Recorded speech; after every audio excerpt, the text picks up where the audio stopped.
Hello, and welcome to Hard Conversations. This is a podcast about male sexuality, intimacy, and sex positivity, where we unpack the taboo topic of erectile issues in a safe, non-judgmental space. And now, here's your host, sex therapist, Timothy Norton. Hello and welcome to Hard Conversations. We're really excited about my next guest, Dani Katz, another native of Los Angeles like myself, a writer who has had pieces published in the LA Times, LA Weekly, Vice, and a number of other publications. She holds a master's degree in journalism from the University of Southern California. Fight on, have I seen you at football games before? I've never been to a USC football game in my life. I didn't think you had. She's also an artist. She's a communications strategist. She has a webcast called Words Are Matter. This year published the new P Handbook, Volume 1, Little Languaging Hacks for Big Change. And you might be wondering, she is a Tantrica. So thank you for coming today, Dani. Thanks for having me, Tim. I think all of our listeners know what a writer is and what a master's degree is and maybe what a webcast is and what a publication is. Does anybody know what a Tantrica is?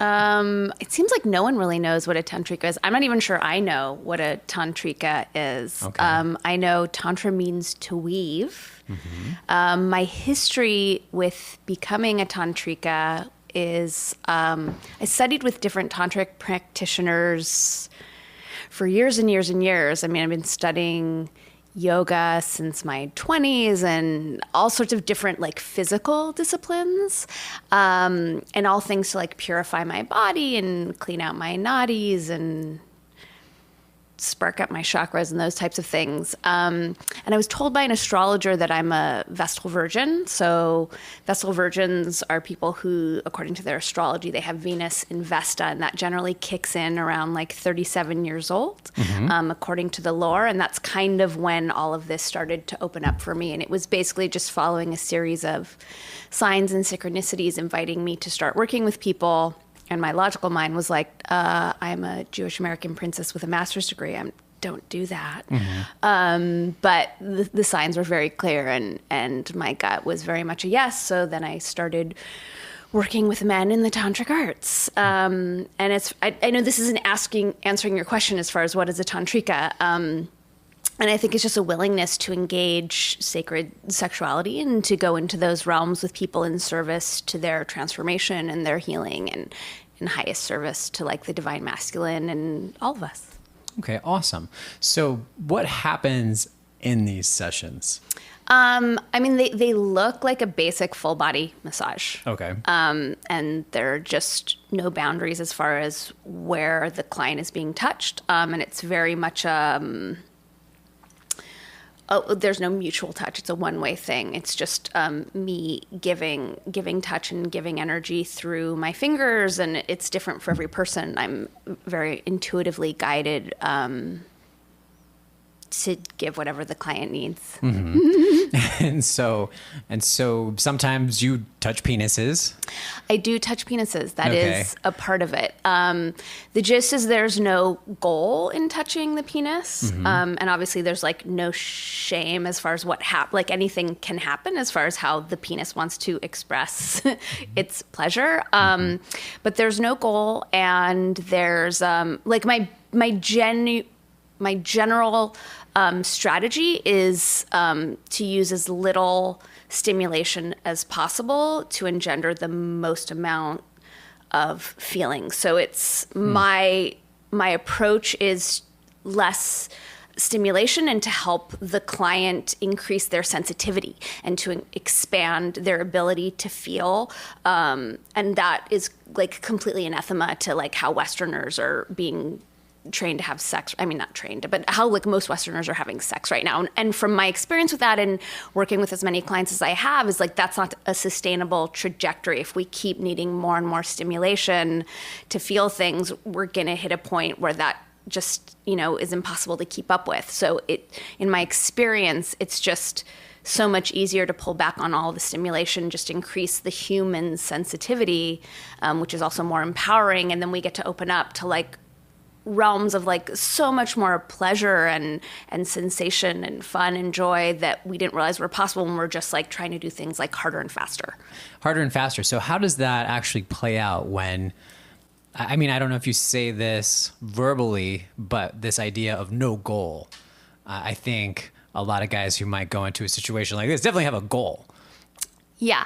Well, I'm very selective about who I work with. And I'm super energetically sensitive, and I have a very, I'm a writer, and you commented when I came here that my bio is super long, so I'm also very wordy. So I have a very long explanation that I send to any potential client before coming to work with me so that they know what they're in for, because what I'm offering seems to be a departure from what other tantricas or sensual massage practitioners are offering. I don't, like, if someone has a goal, that's fine, but I'm always in service to what's in highest service to them as a whole person. And a lot of people just want penis tingles, and there's nothing wrong with that, but I'm just offering something bigger and better. So a lot of times men will, I see this, so, I mean, we all do this when there's, we're starting to get aroused, we'll like contract around the sensation and try to direct it more into our genitals. And that's obviously indicative of like someone has a goal and someone's trying to get somewhere. And that's a really easy way to like shut down the bulk of the sensation and just guarantee a very sort of like flat status quo sexual experience. It's not going to be anything different. The contraction does. Yeah, that contraction, because when we're contracting it, so that's when I see that, which is obviously indicative of a goal, whether it's conscious or not, someone's trying to get towards orgasm. I will encourage my clients to do the counterintuitive thing and to, instead of contracting around the sensation, to relax around it and expand into it and to just let it do what it wants to do. So much of what I do is really guiding my clients into a more receptive state of being, and to just avail themselves to the energies that are coming through. And then, I mean, 99% of the time they're surprised by how much sensation is available and by where they're feeling and all over their body. And so that's a way that I'll steer people away from the goal. I'm never going to like shame someone or tell them that they're wrong, but I do let them know ahead of time, like, that's not really how I operate. And while it generally happens, I just think it's very liberating to take that off the table and like, sure, it's a possibility and it's fine. Anything goes here, but like, we don't have to get anywhere. We're just going to like feel good and have an experience. Okay. This is what I love about intersectionality conversations, because oftentimes what I'm basically telling a guy is, you're stuck in fight or flight, and likely if you're really anxious, if you're having performance anxiety, there might be higher levels of cortisol running through your veins. And the more you try to control, the more you try to force penetration, ejaculation, whatever you're trying to do, the harder it's going to be, or the more difficult it's going to be to actually get your penis to do what you want it to do. And the less enjoyable the experience is going to be overall. And you're saying the same thing, but in terms of energy. And mine's honestly just a theory. We haven't exactly had a ton of scopes going into penises while this is happening that live monitors their cortisol levels. I'd like people to think that we are there, but we're not there. Right. And so, yeah, your theory is just as compelling as mine. We're basically saying the same thing. Yeah, we are saying the same thing. And similarly to you, like I'm in the field. So this is my experience from the, hundreds and hundreds of penises that I've dealt with, but I don't have any hardcore metrics and I haven't done any double blind stories. This is just, again, like we're dealing with our experience, and we're kind of like the old Indian adage of the blind guys trying to figure out what the elephant is. And yes, we are saying the same thing. And I'm also speaking in more like feminine terminology, and also terminology that like repels a lot of left-brain rationalists, understandably. Okay, great. Yeah. So moral of the story, relax. Yes. Relax. Enjoy. And let the sexual energy have its way with you, because it's smarter and it's going to give you such a better time than you thinking that you know what to do with it, because none of us actually do. Okay. And so I was reading your article this morning, getting ready for the interview, and she wrote an article in Vice last year. And in it, you had a couple of catchphrases that I wanted to ask you about. Hip undulations and scrotum contractions and the palm against the sacrum. So you're in there and you're noticing things. So you see, I guess you see signs of something that the energy is doing.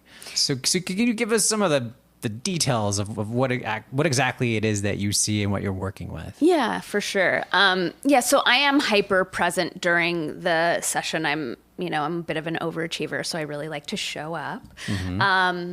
And in the past, I would say 4 or 5 years, ED is like certainly on the rise. So it's something that I'm attuned to, and I'm starting, like, as soon as a client comes in, if I haven't worked with him, I want to figure out where he's at on the spectrum. And I've noticed, like, to ask a point blank question, like, I'm never going to get a straight answer. Like, so I have these little signs. So when, the client generally will start off on their stomach, and I'm working with different chakras and different energy points just to see how responsive they are. So I do work with the sacrum. What's the sacrum? Oh, okay. So the sacrum is the little triangular bony patch in the lower back, like kind of above your butt cheeks. Okay. So the sacrum, the second chakra is our sexual center.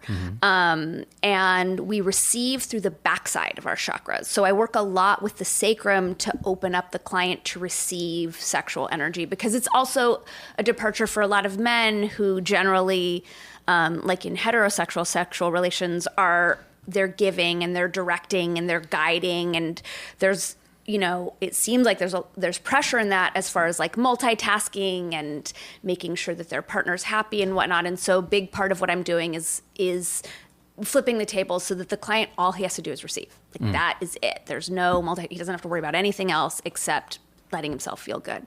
And you start at the lower back. I don't necessarily, well, I actually do start there. I start at the lower back, and I'm, a lot of what I'm doing is getting the lower back, that chakra, this sacrum, to open up. And I'm also working with the back of the heart chakra and to link those, because there's such a breakdown of that in our culture, and like to let it be a very loving experience. I just want to make sure that I'm remembering all the things that you asked me about. Sacrum was the first one. We got that? And I asked about, I saw some quotes that I thought were really interesting images. You mentioned hip undulations. Right. You mentioned scrotum contractions. Right. Okay. So I'll do scrotum contractions first, and then we'll come back. So when I flip the client over onto their back, then I want to see what I'm dealing with, because it's also, I'm mapping out the structure. So if I do have a client with ED, I know that I'm going to need to allot a lot more time to be dealing with the genitals specifically.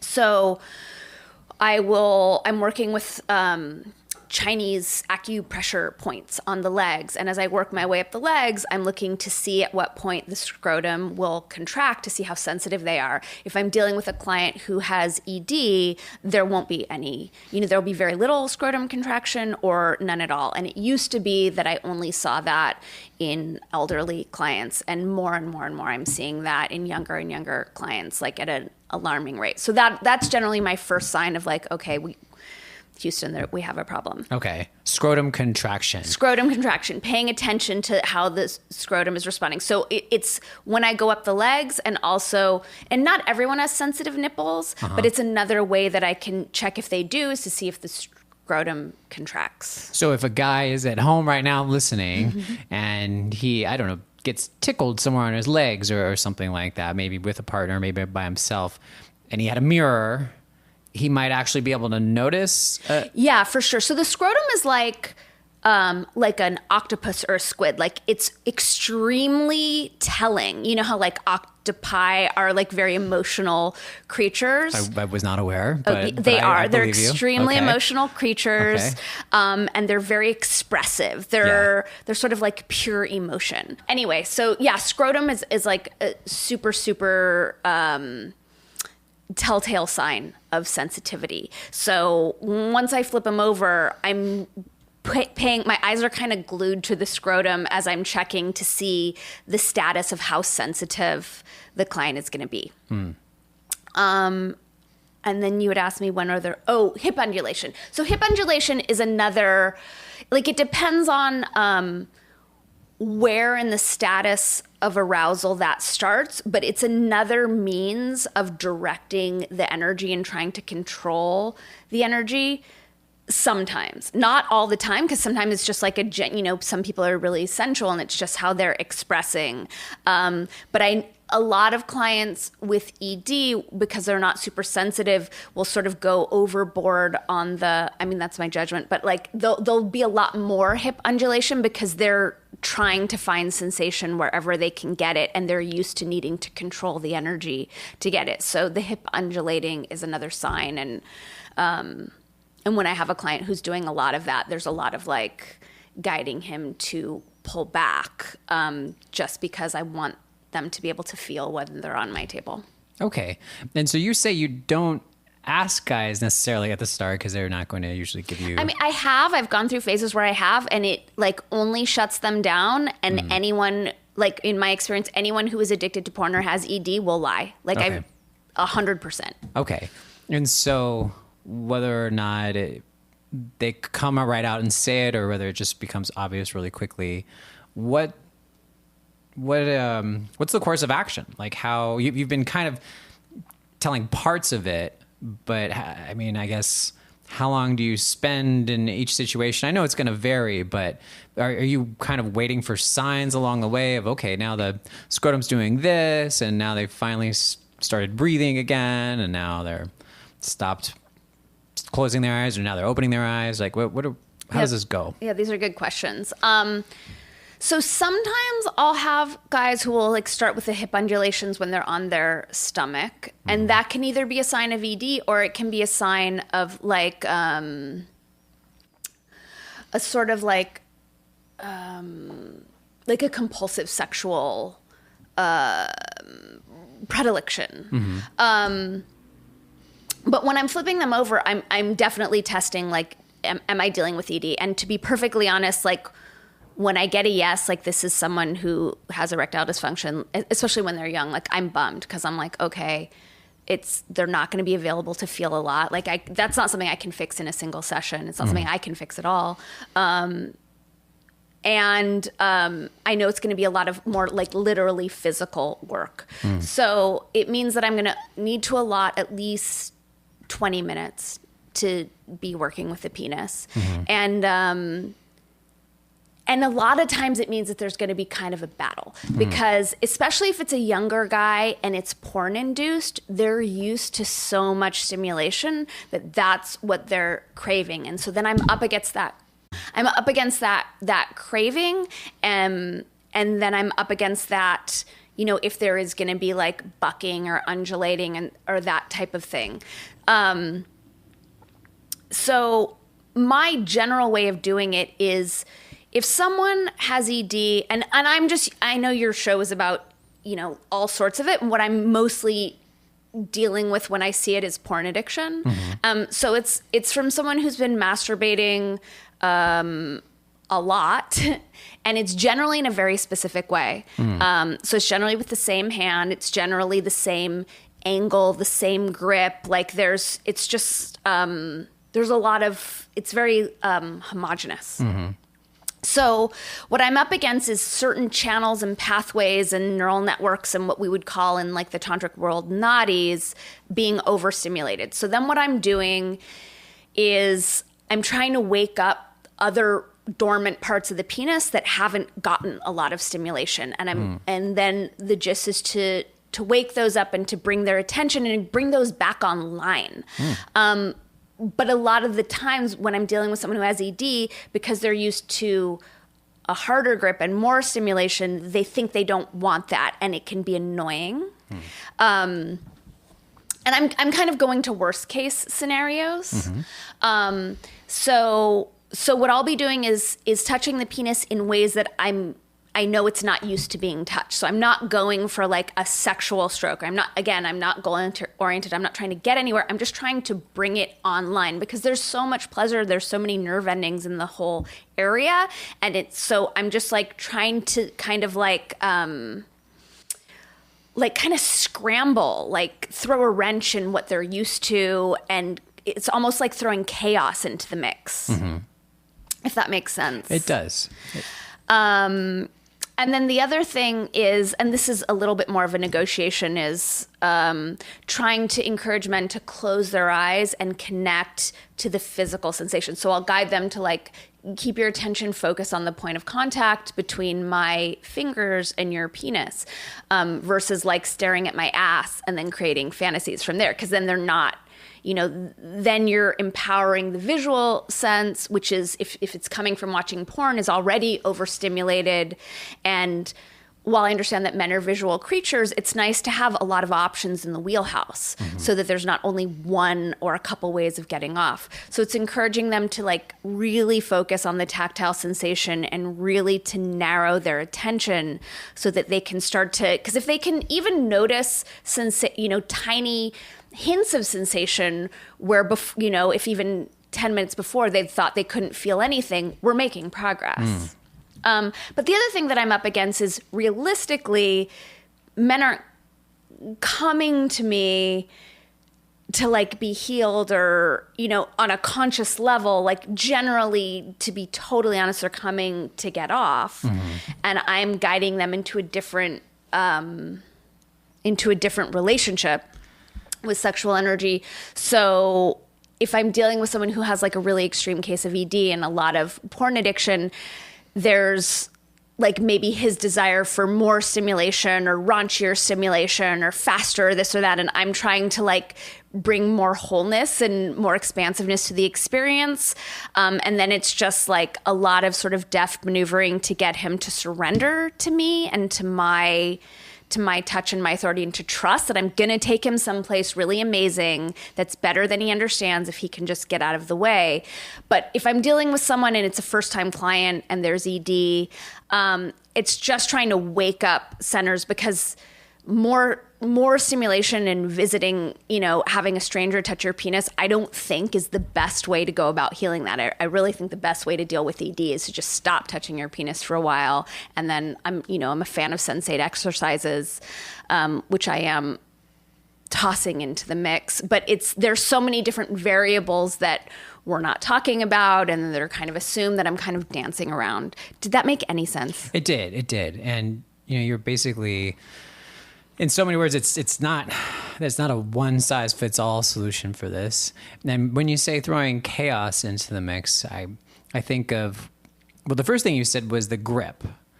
And there was speaking of Vice, I think there was an article about the death grip syndrome a few years ago. That was a great article. And I don't know that we yet have had a proper empirical study on this, but there's this idea that guys are clenching their penises so intensely and so hard that a vagina is never going to be able to replicate that sensation, and so they're kind of ruining themselves for intercourse. And what you're seeing is not only a grip, but a very consistent stroke. Yes. And now these guys aren't touching their own penises in the session, but you're kind of opening their eyes and their bodies to this idea that there are other ways to touch the penis, and there are other places that are going to give them joy and pleasure. And so are there points in like the tantric realm? Are there little spots on there, like with acupuncture? There are little spots, and I think, there are just so many, and everyone's, even though penises generally like the same, they're obviously they're much less wild cards than like a vagina, but there's so much there that's unexplored. And it's like once we take the goal of ejaculation off the table and it's just what feels good, it's a whole different realm of play and different textures of touch and different areas of sensitivity. So, like one big thing is I encourage all my clients to masturbate with their non-dominant hand. just to wake up those different, it's just like if you sleep on your stomach and you turn your head the same way, every night for however many years, you go to turn your head the other way and you don't really have as much range of motion and you're not really that comfortable. I mean, we have it all with anything we're doing with a dominant hand or a dominant side all the time. So if you're jerking off like 3 times a day, 5 times a day, whatever it is, with the same hand, the same way, the same torque, the same angle, you're stimulating the same narrow pathways. They're infinite, like there are infinite combinations of touch and texture of touch that will give you sensation that you can't even imagine. So yeah, it's touching the penis in ways that they don't expect. Another big red flag, and this is a red flag not just with clients but with lovers, is like, I like it this way. Like, well, you like it that way if you want to go to the same place and have the same thing. But if you want to go someplace you've never been, you actually don't know what you like.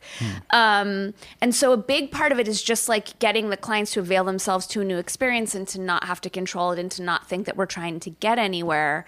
So yeah, there are specific points, but also when it comes to that, every penis is different. And that's where it just becomes super intuitive and being guided of, where and how and just to be really playful and really creative. And I think that's another piece. And again, a piece with like lovers is just to be not worry about taking the partner to orgasm, but just like to be brave and playful, not trying to get anywhere. I think that just opens up a lot more places. And I know like for me, if I'm with someone and they're like, how do you like it? And I'm like, I don't know what our alchemy is. Like, let's just not try to get anywhere and like just play for the sake of playing. Does that make sense? I love it. I don't know what our alchemy is. Yeah. Less goal oriented. The goal thing and that's the whole like masculine approach and like the patriarchal lens through which we're all operating. Like, let's take the goal off the table. I mean, unless you're like on a deadline and like someone has to get pregnant and you're ovulating now, like then there's a goal. But otherwise in general, like why can't we just have fun and be in that liminal? And I think a lot of people are uncomfortable with the liminal because of the power of sexual energy and because it's going to take us places where we haven't been. And so a lot of that is just trying to control so that we can stay in the familiar. I love it. So we keep coming back to porn. And how it seems to, and that's what your article was about. I think that it was called "Porn is Ruining My Job." Right. So you've it sounds like you've gotten to a point where you can just see it in somebody's body. They don't even have to tell you, right, how much porn they're taking in. How do you feel about porn in general? At this point, I hate it. Like, I have really strong feelings about porn also because I've had partners who have been addicted to porn, and I just see how thoroughly destructive it is. On so many levels. Like, there was a moment when the internet was new and I thought, wow, porn's cool because it's taking the negative stigma out of a lot of practices, and it's sort of leveling the playing field of like, oh, look, we're all pervy and it's a lot more normal. And I think that piece of porn can be healthy, but we've gone way past it. And like when I've watched porn, which I pretty much detest, like they're not doing it right. Like I watch it, I'm like, that's not how you're supposed to touch a penis. That's not how I want anyone touching me. Like all the movements are so exaggerated for theatricality so that it looks good on camera, and people are taking that as instructional, so they're learning to fuck terribly. And so porn, just like online dating, is set up for the dopamine response and for the dopamine addiction. And so I'm seeing more and more men, I mean, not just issues with ED, but like they don't want to date because it's easier to not have to deal with women and their periods and their moods and their mercurial natures. And it's just easier to jerk off to porn. There's the fact that it's like really narrowing our tolerance for aesthetic differences, that women are supposed to look a certain way and pubic hair is bad and you're supposed to come on a girl's face and just all sorts of weird stuff. And just the ubiquity of it and the fact that I don't think we as humans have evolved to a place where we can control ourselves with it. So like I'll do it on Spotify. I'll hear a song that I like and I'll overplay it. I'll play it 24/7 for a week and ruin it. And that's how we are with porn. Like you'd said earlier, like we can't have nice things. Not that porn's necessarily a nice thing. But I see it in my clients. I have, I'm a coach as well. So I have so many male clients who just don't want to deal with women. They're getting less and less practiced at it. Like when we were kids, to see a nipple, like you had to work hard. Like aside from stealing your dad's Playboy, you had to like date a girl and you had to like get to know her and you had to court her. And these days, like it's just so out there. It's so at the ready that I feel like we're dropping the ball on how we're relating to one another. And it bums me out. And then just as far as my job, I mean, just stimulating someone who is addicted to porn, like it's cardio, like it's a lot of work. It's a lot of it's not fun. Okay. Like cardio, that I don't know, that's really telling. Yeah. I mean, and even like having had partners who are addicted to porn, it's really unfortunate because porn, like on some level, it's dehumanizing women, right? Like they're just crevices and holes to be penetrated. And then, so if men don't have a lot of sensitivity, there's going to be a lot of like fast pounding and that doesn't feel good. Like, again, it's a fine thing to have in the wheelhouse when the time is right. But if that's your only play, if that's your only move, that's a problem. And then, when I've been with men like that, it's just like I could be some random sex doll. Like my personhood has gone away. It's just like needing all this like force and friction, and it's gross. I'm not into it. So I'm sitting here wondering, do you have multiple sessions with guys sometimes, or they come back? Yeah, I have a lot of regulars. A lot of regulars. Yeah. And so will you work on them watching less porn, or can you see a difference over time, or they go home after the first session and you say, might want to ease back on the porn? And have you seen differences with guys who've kind of worked on that? I'd like to say yes. Okay. My general rule is that unless they're asking me, I'm not going to say anything about it unless Okay. they're in their 20s. Okay. Because it's a slippery slope and it's not a sustainable pathway. But there's a lot of shame around it. So it's rare. I mean, it has happened, but it's rare that I'll ask someone like, hey, I'm just curious, how much porn are you watching where, shame doesn't seep in, and I, because of that, I pull back because I don't want anyone to feel bad. But I think there's still this unfortunate stigma around porn and like acknowledging that it's a problem. And I've had, I had one guy who's like, I've never watched porn in my life. I'm like, well, that's not true. That's impossible. Yeah. So I think there's like a shame and an embarrassment that, at least in the context that I'm working, I actually don't have a lot of men who are wanting to go there. Okay. They're just there to really... Yeah. I mean, unless they come to me because they're like, I have ED, is this something you can help me with? That is something that happens. But they don't want to hear, stop watching porn and stop touching your it's like, I don't think they want to hear, because I recommend taking 6 months off masturbating. I think that's... 6 months? Yeah. Wow. Yes. 6 months to let everything rewire, to let everything go back online. And yes. Just... blank slate. Yeah, because like as much as the sensate exercises are going to be much more effective when we've pulled back from the addiction to the stimulation. So there really is only so much I can do as, to really help someone heal. And I think it requires, also it depends on how far gone they are. But yeah, I think 6 months. And I think just that reaction is indicative of like, if that's that freaky, like that's something to take a look at. Okay, these are tips from a Tantrica. Maybe that's going to be the title of the episode, but mindful of your scrotum and take 6 months off. And any other ones that just jump out there, you're just like, gosh, if every guy just knew this. I think definitely masturbate with your non-dominant hand. Yeah, I like that one. And definitely play with different grips and different angles and like get curious about your own penis and like parts of it that you're not used to touching and like parts of your pelvis and parts of like just the whole thing. There's such a like magnificent treasure trove of different possible sensations. So also to just like experiment with taking the goal off the table and just getting curious and getting to know yourself. And also like masturbate without porn, you know, like what is it like to just be in a realm of tactile sensation without the visual stimulation? Because if you need anything to get off, then you're not sovereign.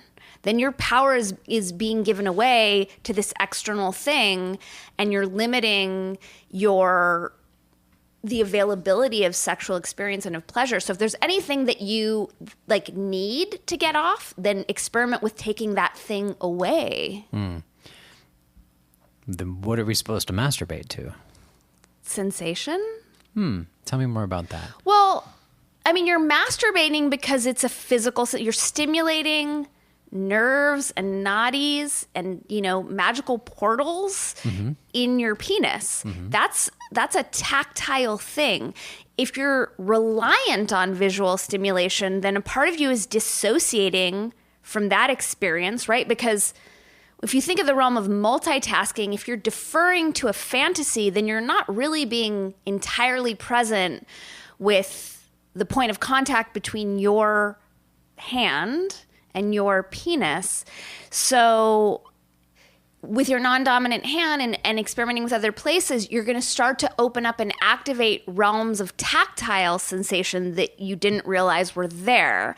And so if there's that reticence, it's because the neural networks that are linking sexual stimulation to visual stimulation are overdeveloped, right? Like those are grooves in the brain. And so anytime we have grooves in the brain that are you know, that we keep on stimulating them, they get deeper and deeper and deeper. And then there are these other potential neural pathways called like not needing visual stimulation that are weaker and haven't had any attention.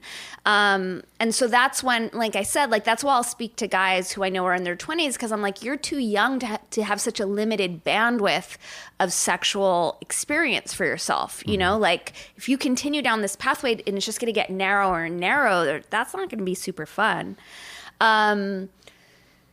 So yeah, just masturbate, you know, it's like play around with different types of lube or oil or, you know, if you want to add something granular to try that, you know, like what's that like if I add some, I don't know what that would be, you know, but there are different. Like a bath salt or something. Yeah, like a bath salt or like baking soda or sand or pearls or crystals or, you know, like I know a lot of guys who play with different, you know, that's sort of witchier, but like with the sensation of different crystals. But yeah, like to pull out of needing to continue to deepen those neurological grooves between the visual and the physical, and to just pull back and start playing with the tactile, because it's more empowering to not need that. Like it's always the guys who, with the ED and the porn addictions, who like as soon as we're dealing in the realm of the genitals, like their eyes are wide open and they're staring at my ass, and it's, I mean,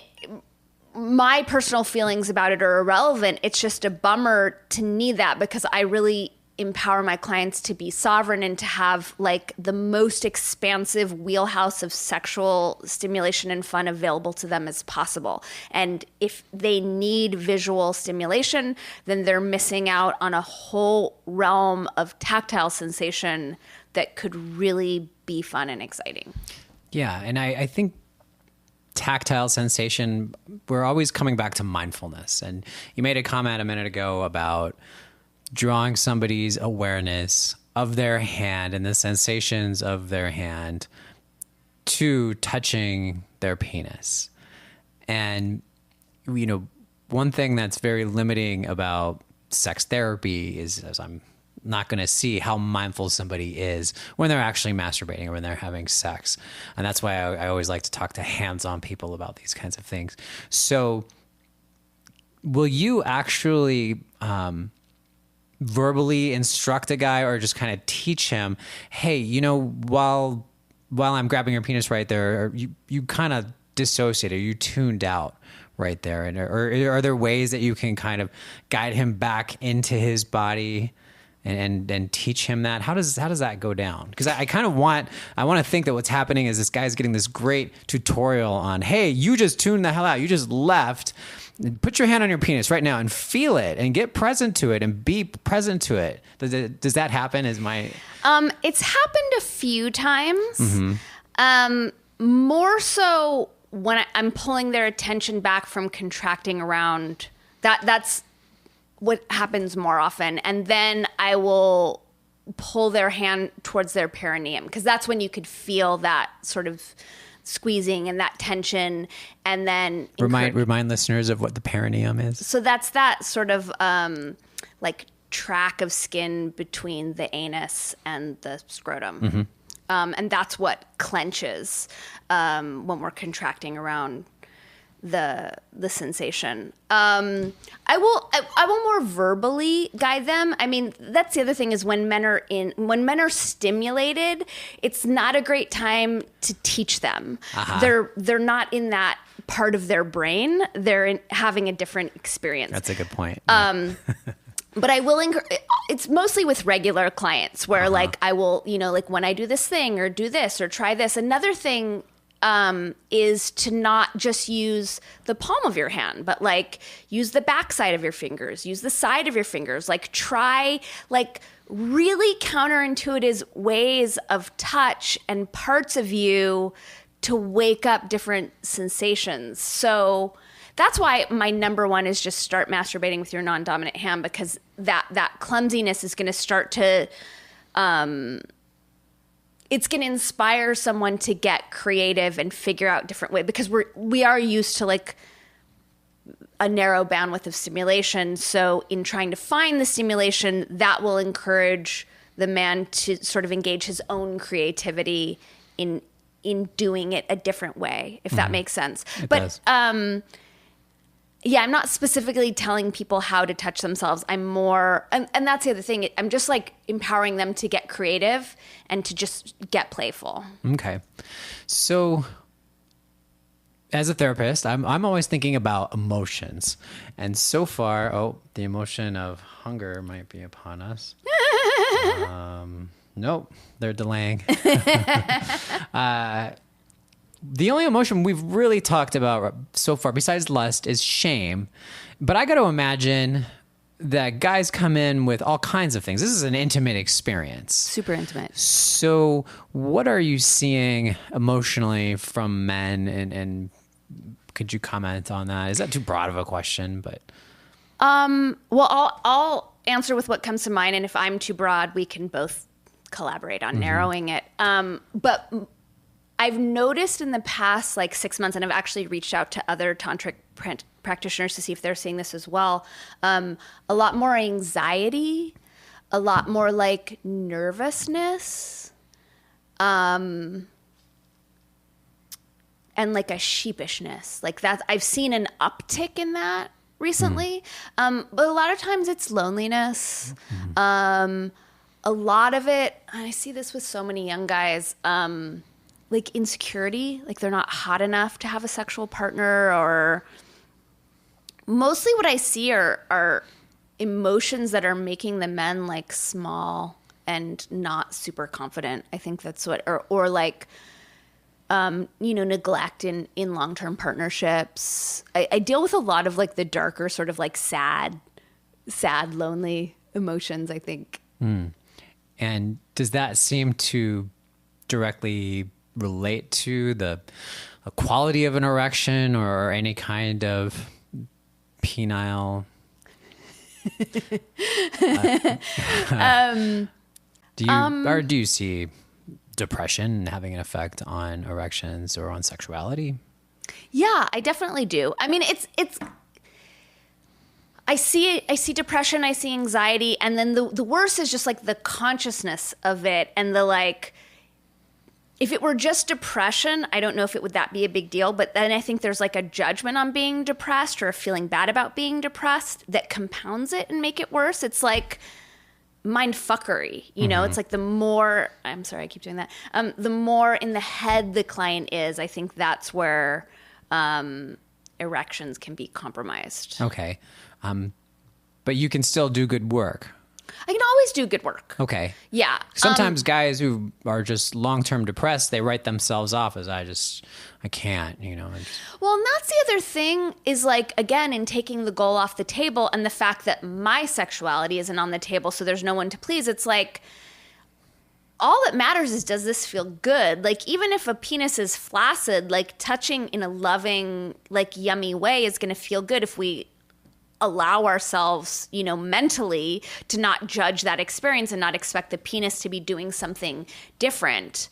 If the client can be okay with being depressed, being sad, being lonely, having a soft penis, and just still be open to receiving whatever sensation is available to feel, like, that's very healing. It's the judgment and the expectation of the penis needing to respond a certain way that I think compounds the issue and makes it way worse. And I bet in tantric terms, because I'm always thinking about the judgment, you know, I'm always trying to draw a guy's attention to the judgment. But I've got to imagine that you would say that could affect the sexual energy, that judgment of... For sure. 1,000,000% affects the sexual energy and like kind of pervs it. And it's, I mean, so much of the work that I do as a tantrika and also as a coach is just allowing space for all of it. And there's never any judgment. It's like, okay, this is how your penis wants to show up today.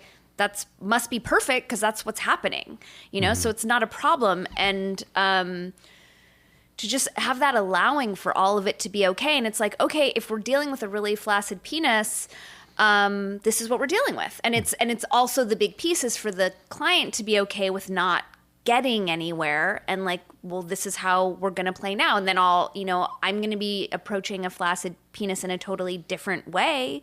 It's not going to look like it looks on porn. But there's going to be benefit and it's going to generate a lot of healing energy as long as we can be okay with everything being as it is. Yeah. And I want to go back to one thing that you said regarding your sexuality being off the table, which is such a nice space for somebody to be able to enter into, not because a guy is never going to pay attention to his partner, but just that we can trade. We can have my night, your night. We can explore each other's bodies. We can take penetrative sex off the table for X number of months. And again, in an idealized world, I want to think of the guys who are coming in, who have partners, and whether or not they're telling their partners about what they're doing, but that they're taking what they're learning and they're going home and they're saying, okay, so sweetie, tonight it's going to be all about me. And next week, it's going to be all about you. And then we're going to rotate like this, and you'll take care of me. And it just occurred to me, right? He's not going to say, I learned this from my local Tantrica. And that can be so empowering to just de-stress, just take it all off your mind. And then whatever you guys do in that moment is going to be pleasurable. Do you think it ever happens? Yeah, I think it happens a lot. And okay. I have a lot of clients who reach out to me because they want to learn things to take into their partnerships. And I also think, I think it's very codependent that like both partners have to get off and that's just assumed and that everything is equal all the time. And I think that it's unfortunate because I'll just speak for myself, like that type of multitasking like doesn't, I'm not great at it. If I'm being stimulated at the same time as I'm stimulating, I'm not giving as much presence. I'm not as aware because I'm distracted by the awesomeness that I'm feeling. And it's nice to take that expectation of everything being like even Steven all the time off the table so that partners can learn to receive differently and learn to give differently and to mix it up. So I actually have a lot of clients who are coming to me to bring stuff into their partnership. Okay. Well, I think this is all really helpful and really, really great insight, and I really appreciate it. Anything else that comes to mind that you want all the guys out there to know about their sexuality? I know you could probably talk about this for days. I mean, nothing really comes to mind except like really, really, really, really, really stop watching porn. Okay. Really stop watching porn. Okay. And you've heard it from Dani. Thank you so much for all of the listeners, which is my mom and my closest friends currently. And I hope to keep having these hard conversations with you guys. All right. Take care.